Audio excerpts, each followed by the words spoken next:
Hi friends, இன்றைக்கி நம்ம பண்ண போகிறது ஒரு சிம்பிள் ரெசிபி தான். Very simple.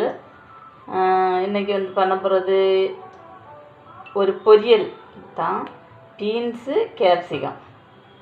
Capsicum yellow colour இருக்கும், க்ரீன் கலர் இருக்கும். உங்களுக்கு எது கிடைக்குதோ அது வச்சு பண்ணுங்கள். ஒரு 10 மினிட்டில் சீக்கிரமாக பண்ணி எடுக்கலாம். டேஸ்டியாக இருக்கும். ரைஸுக்கு சப்பாத்திக்கு சூப்பராக இருக்கும். தேங்காய் இல்லாமல் பொரியல் பண்ண போகிறோம். எப்படின்னு பார்க்கலாம். வீடியோ ஃபுல்லும் பாருங்கள்.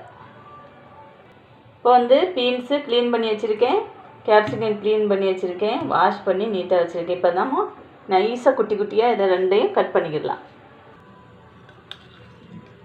2 ஸ்பூன் ஆயில் விட்டுக்கலாம். கொஞ்சமாக கடுகு போட்டுக்கலாம். ஒரு பெரிய ஆனியன் 2 கட் பண்ணியிருக்கேன்.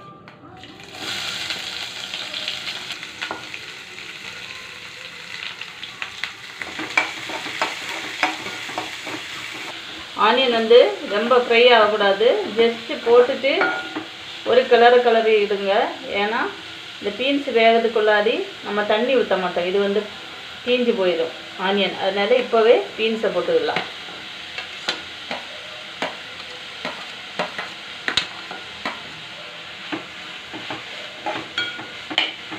கலர் விட்டாச்சு. ஒரு 2 மினிட்டு மூடி போட்டுடலாம். இப்போ நல்ல கலர் விட்டுடுங்க. இப்போ தேவைக்கு கொஞ்சமாக உப்பு போட்டுக்கலாம். கொஞ்சமாக உப்பு போட்டுக்கிடுங்க. தேவைப்பட்டால் திரும்ப போடலாம். இப்போ உப்பு இதை மூடி போட்டு திரும்பவும் வேக வைக்கணும். நம்ம தேங்காய் ஆயிலும் ரொம்ப ஜாஸ்தி கிடையாது, ஜாஸ்தி ஊற்றக்கூடாது. ஆயிலும் மீடியமாக இருக்கணும். அதனால தான் ஆவியிலே வேக வைக்கிறோம். மூடி போட்டு வெந்ததுக்கப்புறம் நம்ம திறந்து வச்சே கிளறி இறக்கிடலாம்.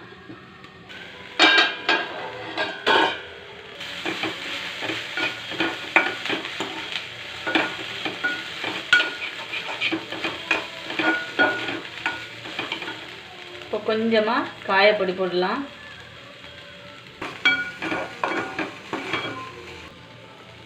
கொஞ்சமாக மஞ்சள் தூள் போடலாம்.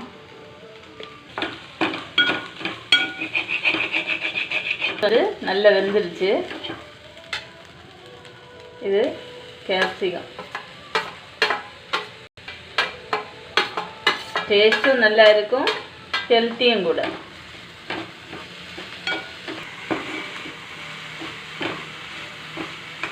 வெந்துருச்சு.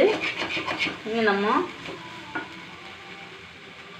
மிளகாத்தூள் போடலாம். மிளகாத்தூள் ரொம்ப கம்மியாக போட்டுக்கிடுங்க. உங்கள் காரத்துக்கு ஏற்றவாறு போடுங்க. இது வேறு எந்த மசாலையும் இதில் சேர்க்குறதில்ல. சிம்பிள் மசாலா சேர்த்து நல்ல டேஸ்டியாக ஹெல்த்தியான ஒரு ஃபுட்டு. இது மூடி வைக்க வேண்டிய அவசியம் இல்லை. திறந்தே வச்சு நம்ம கலர் விட்டுட்டு நல்லா ஃப்ரை ஆனதுக்கப்புறம் எடுத்துக்கலாம். உப்பு ரொம்ப கம்மியாக இருக்குது, கொஞ்சம் கூட போட்டுக்கலாம். பாருங்கள், எல்லாம் அந்த வெஜிடபிள் எல்லாம் கொஞ்சம் சுருண்டு வந்துடுச்சு. பார்த்தீங்களா? இவ்வளோதான். டேஸ்ட்டு செம்மையாக இருக்கும். இது என்னோடய ஓன் ஐடியாவில் பண்ணது. பண்ணி பார்த்து டேஸ்ட் எப்படி இருக்குன்னு சொல்லி கமெண்ட் பண்ணுங்கள். மறக்காமல் ஷேர் பண்ணுங்கள், லைக் பண்ணுங்கள், அப்படியே சப்ஸ்கிரைப் பண்ணுங்கள். எவ்வளோ கலர்ஃபுல்லாக இருக்குது பாருங்கள். அவ்வளோதான். ஸ்டவ் ஆஃப் பண்ணிக்கலாம்.